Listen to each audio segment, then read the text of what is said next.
క్రీస్తు నామములు శుభములు ప్రియులారా, దేవుని బిడ్డలారా, అద్భుతాలంటే అందరికీ ఇష్టమే.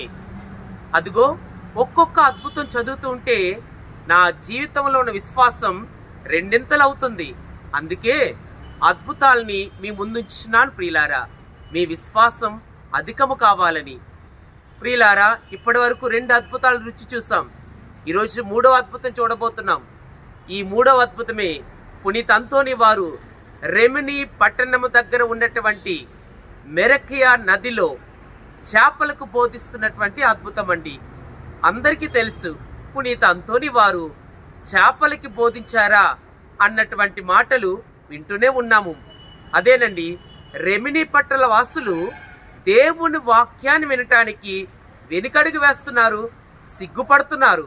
అందుకే ఆయన నడుచుకుంటూ ప్రార్థన చేసుకుంటూ మెరికియా నది దగ్గరికి రావడం జరిగింది. అక్కడే సముద్రంలో ఆ నది కలుస్తూ ఉంటుంది. అక్కడ పునీత్ అంతోని వారు శత్రువులు వినుచుండగా ఒక చక్కని మాట ఉపయోగించారు. అగాధ జలములో ఉన్నటువంటి ఓ చేపలారా, బయటికి రండి. ఇదిగో దేవుని వాక్కుని విని ఆలకించలేనటువంటి వీళ్ళకంటే మీరు దేవుని వాక్కును ఆలకించి మీ జీవితాలని ధన్యం చేసుకోండి. వీళ్ళకి సిగ్గు వచ్చినట్లుగా మీరు వినండి అని అంతోని వారు చేపలని ఆహ్వానించారు. ఇంకేముంది, సముద్రంలో ఆ నదిలో ఉన్నటువంటి చేపలన్నీ కూడా బయటికి వచ్చి తలలు నిక్కబొడుచుకొని చూస్తున్నాయి. ఎంత ఆనందంగా వింటున్నాయంటే అంతోని వారు దేవుని వాక్యాన్ని వివరించడం మొదలుపెట్టారు. ఓ చేపలారా, మీరెంత ధన్యులు! సృష్టిలో 5వ రోజున సముద్రములో అన్ని ప్రాణులలో మిమ్మల్ని సృష్టించిన దేవుడు మీ జాతిని ఎంతగా దీవించాడు. మానవ జాతి కంటే మీరు ముందుగా సృష్టింపబడ్డారు. మీ గృహములు ఎంత అందమైనవి. నీటిలో అన్ని జీవుల కంటే మీ సంతానాన్ని ఎంతగానో దేవుడు దీవించాడు. మిగతా జీవుల కంటే అధిక సంతాన అభివృద్ధిని మీకు ఇచ్చాడు. ఇంకా మీ యొక్క అన్ని శత్రువుల కంటే, తుఫానుల కంటే మీ జీవితాలు రక్షించుకునే భాగ్యాన్ని మీకు ఇచ్చాడు. అదేనండి, మనము పునీత్ అంతోని వారి వాక్యాలు చూస్తున్నాము.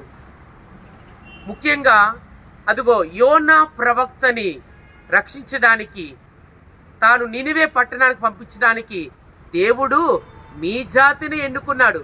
మీరెంత ధన్యులు! అదిగో తోబియాస్కి కనులు గుడ్డితనం అయినప్పుడు ఆయన గుడ్డితనాన్ని పోగొట్టడానికి మీ శరీరంలో ఉన్నటువంటి ఔషధాన్ని ఉపయోగించుకున్నాడే. ఎంత ధన్యులు మీరు! నూతన నిబంధన గ్రంథములో ప్రభు యేసు నీటి మీద నడుచుచుండగా ఆయన మీ ముఖములను పైకెత్తి, మీ నడుములను పైకెత్తి, క్రీస్తు పాదములు నీటిలో తడగకుండా, నీటిలో మునిగిపోకుండా ఎత్తి పట్టుకున్నారే. మీరు ఎంత ధన్యులు! ప్రభు యేసు తరపున, పేతురు గారు తరపున చేప కడుపులో నాణెము తీసి పన్నుగా మిమ్మల్ని ఎన్నుకున్నాడు. పన్ను కట్టడానికి నాణెమునిచ్చి ఉన్నారే. మీ వంశం ఎంత ధన్యమైనది. ప్రభు యేసు అదిగో పేతురు గారితో చెప్తున్నారు, మీ వలలను కుడివైపు వేయండి. ఎప్పుడైతే కుడివైపు వేయండి అన్నారో దేవుని వాక్యాన్ని మీరందరూ ఆలకించి వెంటనే పేతురు గారు వలలో పడి ఉన్నారే. మీరెంత ధన్యులు! దేవుని మాటకి ఎంత విధేయత చూపించారు. అలాగే ఉత్థానమైన తరువాత కూడా చేపలేమైనా ఉన్నాయా అన్నప్పుడు శిష్యులు అంటున్నారు, ఏమీ లేవు, కుడివైపున వల వేయండి అనగానే అదిగో ఆయన ప్రభు అని మీరు గుర్తించారు. వెంటనే కుడివైపున వల వేయగానే 153 పెద్ద చేపలు అందులో పడ్డారు. మీ వంశం ఎంత ధన్యమైనది. ప్రియులారా, మీరు దేవుని చేత ఎక్కువగా ఆశీర్వదింపబడ్డారు. 5,000 మందికి 5 రొట్టెలను 2 చేపలు 5,000 మందికి పంచినట్లుగా మీ వంశము మీరు ఎంత ధన్యమైనారు. దేవుని బిడ్డలారా, ఇదిగో మీరు ఉత్థాన క్రీస్తు ప్రభు భుజించడానికి కాల్చిన చేప మొక్క తింటున్నారే. మీరు ఎంతగా ఆహారముగా రూపొందించారో మీరెంత ధన్యులు. కనుక మీరు ఎంతో ఆశీర్వదింపబడ్డారు అని చెప్పినప్పుడు ఆ ప్రియుల ఆ శత్రువులందరూ చూచుచుండగా వాళ్ళందరూ కూడా దేవుని వాక్కును ఆలకించిన రెమిని ప్రాంతములో ఆ పవిత్రమైనటువంటి దృశ్యాన్ని చూసి ఆశ్చర్యపోయి వాళ్ళు విశ్వసిస్తున్నారు. ప్రియులారా, ఇదే రెమిని ప్రాంతములో మత్స్యములకు బోధించిన పునీత అంతోని వారు. శుభములు.